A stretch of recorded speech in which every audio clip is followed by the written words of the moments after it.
तो हेलो संगे आप स्वागत कर पुणी एक new video M blog channel तो भाई मैंने फाइनल एक न्यू वीडियो भी पलि आसी।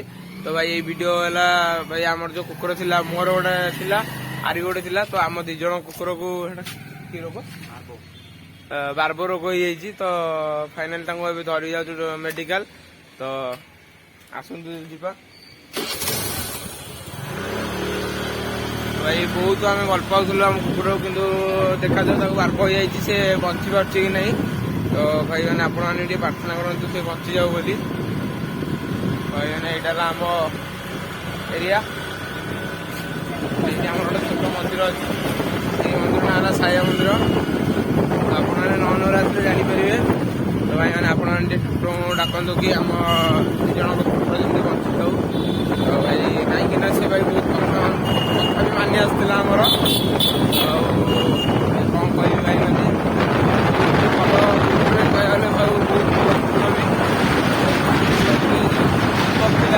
घर सैड्रे स्कूल थी कि ना आम स्कूल सरी जाइए। तो स्कूल मेन गेट भी आपको देखा दूसरी यहाँ भाई मैंने आम पूजा मंडप। तो भाई दुख लगुच भाई कहीं जेहेतु गोटे आम सी जेहेतु आम गोटे साथी बोली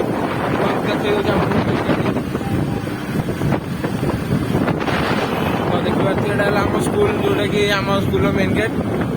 तो ये जाऊँ कुकुर को धरिकी जीव कुकुर धरीगला कौन कौन सारा मो कुकुर जो गुटी हम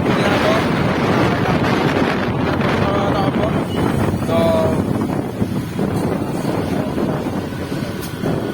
आकर भाई मैंने आकर कुकुर चाष कर रखुच्च दीटा कुकुर बड़ बड़। तो भाई मैंने मिलिया डायरेक्ट घर ना ना मिलिया कौन आप बहुत जिन देखार अच्छे। तो भाई मैंने आम एरिया भर गोटे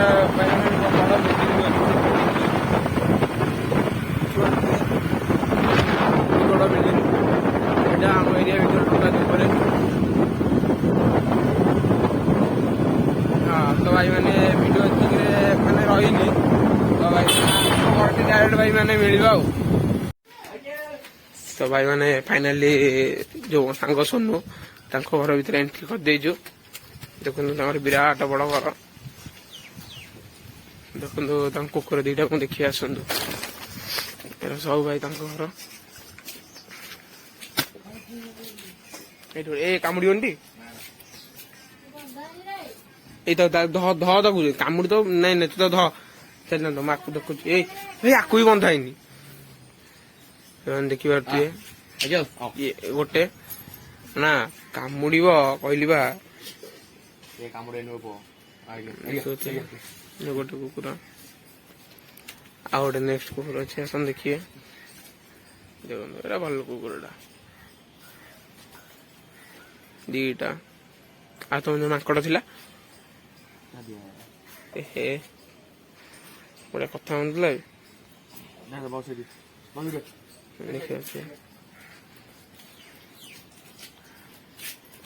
छोट झीटे कहीं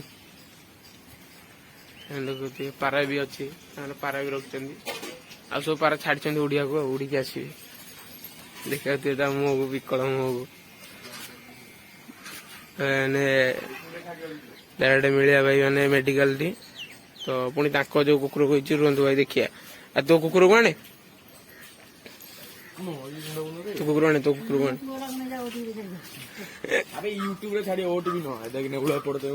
अरे पुणी भाई मैंने कही चाष कर नेउल देखिले नेउल पारा फारा पक्षी एक सब रखते सब छाड़ी उड़िया को उड़िकी आसवे। वीडियो भाई मैंने नेक्स्ट वीडियो करदेवी यदि देखिले तो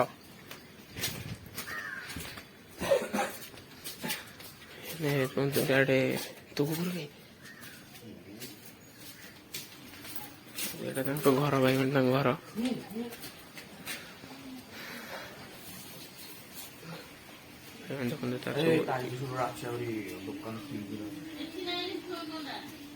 इंजेक्शन दिए ना ଭାଇମାନେ ଦେଖନ୍ତୁ କୁକୁରର ମେଡିସିନ ସବୁ ଭାଇ 5,500 ଟଙ୍କାର ମେଡିସିନ ଏତିକ ସବୁ। ଆଉ ତ ଇଏ କାଇଁ ଶୁଣୁ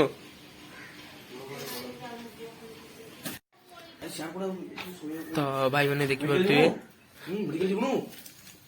ଏଇ କୁକୁରଟାକୁ ହେଇଯାଇଛି କଣ ସେଟା କି ରୋଗ ପାର୍ବ ଏଇ କୁକୁର ହେଇଯାଇଛି ତାକୁ ଭାଇମାନେ ଫାଇନାଲି ନିଆହବ ମେଡିକାଲ। ଦେଖନ୍ତୁ ଏଇ ଉପରେ ରଖି ତାକୁ ନିଆହବ। ଝାଡା ବସିବ ନା କଣ? ଓହୋ ଭାଇମାନେ ଦେଖିପାରୁଥିବେ ଯେମିତିକି ଫାଇନାଲି ଆମେ ପଶୁ ଡାକ୍ତରଖାନାରେ ପହଞ୍ଚି ଯାଇଛୁ। ତ ଯେମିତିକି ଆପଣମାନଙ୍କୁ କହିଥିଲି ସୋନୁର କୁକୁରର ଦେହ ଭଲ ନଥିବାରୁ ତ ଭାଇମାନେ ଫାଇନାଲି ଆମେ ପହଞ୍ଚି ଯାଇଛୁ। ତ ଦେଖିପାରୁଥିବେ ସୋନୁ କୁକୁର ସେଇଠି ତାର ଚିକିତ୍ସା ହେଉଛି। ତ ସୋନୁ ବି ସେ ସାଇଡ଼୍ରେ ଠିଆ ହେଇଛି। ତ ଭାଇମାନେ ଯେମିତିକି ଦେଖିପାରୁଛନ୍ତି ତ ସେମିତି ମୋ କୁକୁର ବି ଆସିପାରେ କାହିଁକିନା ଦେଖିବା ତାଙ୍କୁ ପଚାରିବି କଲ୍ କରି। ତ ସେମାନେ ଯଦି କହିବେ ନାଇଁ କିଛି ହେଇନି ତ ଭାଇମାନେ ବହୁତ ଭଲ କଥା। ଯଦି ମୋ କୁକୁର ବି ଆସିଲା ତ ଭାଇମାନେ ତାର ବି ଭିଡ଼ିଓ କରିବି। ଦେଖିପାରୁଥିବେ ଯେମିତିକି ସୋନୁ କୁକୁର ଏବେ ସାଲାଇନ୍ ନେଉଛି। ତ ଭାଇମାନେ ଏତିକି ଦେଖନ୍ତୁ। ତ ମୁଁ ଯାଇନି ଭାଇ ଆସୁଛି। ତ ଟିକେ ଭାଇମାନେ ଭିଡ଼ିଓ ଟିକେ ପୋଷ୍ଟ କରିବା ପାଇଁ ପଡ଼ିବ। ଭାଇମାନେ ପୋଷ୍ଟ କରୁଛି। ତ ଭାଇମାନେ ଫାଇନାଲି ଦେଖନ୍ତୁ ତାକୁ ମେଡିକାଲ ଧରି ପଳେଇ ଆସିଛି। ତ ମୁହଁଟା ଦେଖିପାରୁଥିବେ ଏଇଟା ତା ରୁମ୍ ପୁରା। ତ ଭାଇମାନେ ଫାଇନାଲି ତା କୁକୁରକୁ ଦେଖିକି ଧରି ପଳେଇ ଆସିଛୁ। ତ ଭାଇମାନେ ସେ ଏବେ ଭଲ ହେଇଯାଇଛି। ଆଉ ତ ଭାଇମାନେ ମୋ କୁକୁର ବି ନେବି କାଟି ନେବି ମୋ କୁକୁରକୁ। ତ ଭାଇମାନେ ଫାଇନାଲି ଭିଡ଼ିଓ ଏତିକିରେ ରହିବ। ତ ଭାଇମାନେ ଯଦି ଭିଡ଼ିଓ ଭଲ ଲାଗିବ ଲାଇକ୍ ଏଣ୍ଡ ସବସ୍କ୍ରାଇବ୍ କରିଦେବେ। ଭାଇମାନେ ମିଳିବା ନେକ୍ସଟ ଭିଡ଼ିଓ ରହୁଛି।